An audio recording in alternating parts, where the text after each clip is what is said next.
मैं Kumar Gaurav the Bihar teacher history makers group में आप तमाम साथियों का स्वागत और अभिनंदन करता हूं। पूरे बिहार राज्य शिक्षक आज इस कोविड के समय में एक मिशन चला रहे हैं, मेरा मोबाइल मेरी शिक्षा। इस मिशन के तहत कक्षा 9वीं के रसायन शास्त्र विषय में इकाई 1 हमारे परिवेश के पदार्थ को लेकर मैं आपके समक्ष उपस्थित हुआ हूँ। इंग्लिश में इसको मैटर इन आवर सराउंडिंग भी कहते हैं। तो आज हम लोग जानेंगे कि मैटर क्या है, यानी पदार्थ क्या है। तो इसके लिए आप समाज में अगल बगल देखिए कि क्या क्या चीज़ें पड़ी हुई हैं। हम लोग एक लकड़ी के टुकड़े को देख रहे हैं, मेरे बगल में कुर्सी पड़ी हुई है उसको देख रहे हैं, या फिर और भी बहुत सारी चीज़ें जो अगल बगल पड़ी है उसको हम लोग देख पा रहे हैं।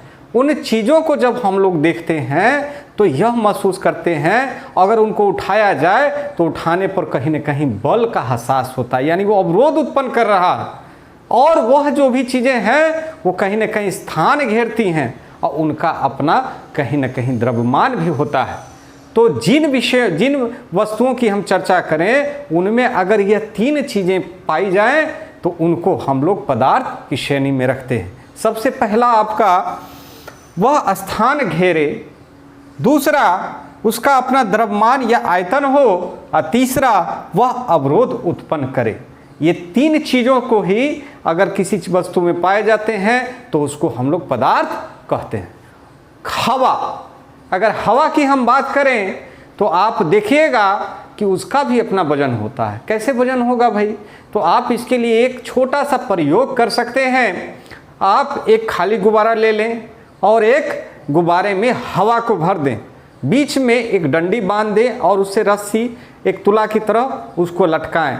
तो आप देखिएगा अगर एक रूम है जहाँ पर हवा नहीं चल रही हो तो आप देखिएगा जिस गुब्बारे में हवा अपने भरी है उसका डंडा नीचे झुक जाएगा। यह साबित करता है कि हवा में भी अपना द्रव्यमान होता है और गुब्बारे में उसने जब जगह घेर ली, जगह भी घेरती है।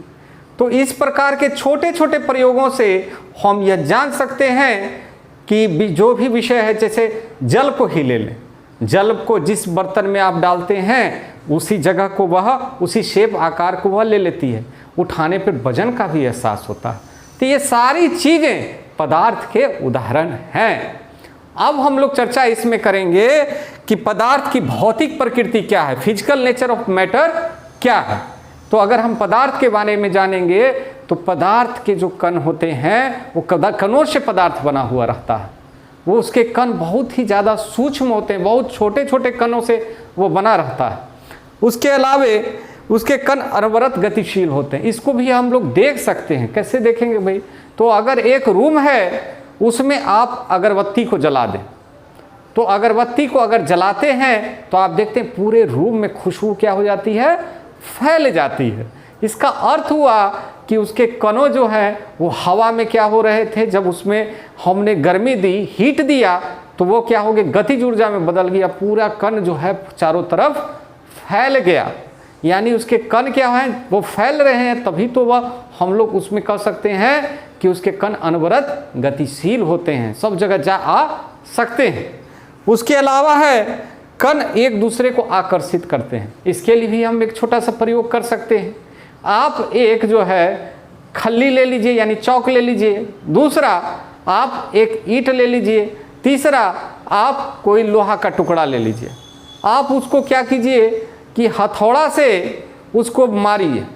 आप देखिएगा कि खल्ली तुरंत चूर चूर हो जाएगा, ईंट जो होगा थोड़ा देर में टूटेगा, और जो लोहा होगा उसके टूटने में बहुत कठिनाई उत्पन्न होगी। इसका अर्थ क्या हुआ? इसका अर्थ यह निकलता है कि उसके कण आपस में आकर्षित होकर एक दूसरे को अपने बांध के रखते हैं, जिसके कारण ही तो उनका एक खास आकार हो पाता है।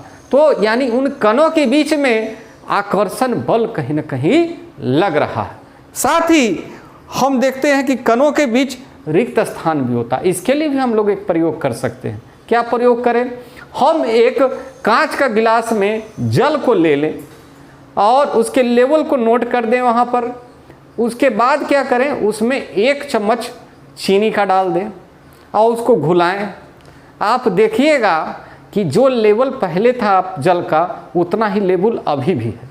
इसका अर्थ क्या हुआ इसका अर्थ यह हुआ कि वो चीनी कहाँ चलेगी, वो चीनी यानी उनके कणों के जल के कणों के बीच में कहीं ना कहीं गैप पड़ा हुआ था, उसमें वह चीनी कहीं ना कहीं समाहित हो गई। इसका अर्थ हुआ कि कणों के बीच में दूरियां होती हैं, इसी को तो हम लोग इंटरमोलिकुलर स्पेस भी कहते हैं। तो हम लोग ये 5 तरह के इसके नेचर को हम लोगों ने पदार्थ का जाना। सबसे पहला, फिर से मैं एक बार रिवाइज करता हूँ, सबसे पहला कि पदार्थ जो होता है वह कणों का बना होता है। पदार्थ के कण अत्यंत सूक्ष्म होते हैं, आँखों से दिखाई नहीं देते हैं, उनके कण अनवरत गतिशील होते हैं, घूमते रहते हैं और इन कण एक दूसरे को आकर्षित करते हैं। इन कणों के बीच में आकर्षण बल कार्य करता है और उन कणों के बीच रिक्त स्थान भी होता है। इसके बाद हम लोग जानेंगे कि पदार्थ को किस प्रकार से वर्गीकृत किया जा सकता है। तो भौतिक गुणों के आधार पर पदार्थ को जनरली जो है ऐसे तो 5 रूप कहे गए आज के दौर में, लेकिन अगर मुख्य तौर पे कहा जाए तो वह 3 ही हैं, 2 बाद में खोजे गए, जिसको पदार्थ की चौथी अब 5वीं अवस्था कहा गया, जिसमें पहला है ठोस की अवस्था, दूसरा है द्रव की अवस्था, तीसरा है गैस की अवस्था, चौथा है प्लाज्मा की अवस्था और 5वां है बोस-आइंस्टाइन कंडेंसेट। तो ठोस अवस्था क्या है? तो ठोस अवस्था के गुणों के बारे में हम लोग चर्चा करेंगे। आप कोई लकड़ी का टुकड़ा उठा लीजिए, क्या वह लकड़ी के टुकड़े में जो गुण है उसके बारे में आप सोचिए थोड़ा सा। आप एक जल ले लीजिए किसी कंटेनर में, उस जल के विषय में सोचिए कि क्या क्या उसके गुण हो सकते हैं, वह क्या क्या कर रहा। और हवा, इसके बारे में तो आप सोचा जा सकता है। तो उसके अलावा 2 और स्टेट देखेंगे जिसको प्लाज्मा कहा जाता है। यह जब बहुत ज़्यादा तापमान होता है तो यह स्टेट बनता है, सूर्य में देखा जाता है, इसके कारण सूर्य और तारे जो होते हैं वह चमकीले होते हैं। अब 5वां है बोस-आइंस्टाइन कंडेंसेट, जो इन वैज्ञानिकों ने खोजा था, जिसमें देखा गया था कि अति निम्न घनत्व गैस का जब बहुत ज़्यादा ठंडा कर देते हैं, सुपर कूल कर देते हैं, तो यह अवस्था बनती है। तो इसके बारे में हम आगे पूर्ण रूप से सेकंड क्लिप में डिटेल में अध्ययन करेंगे।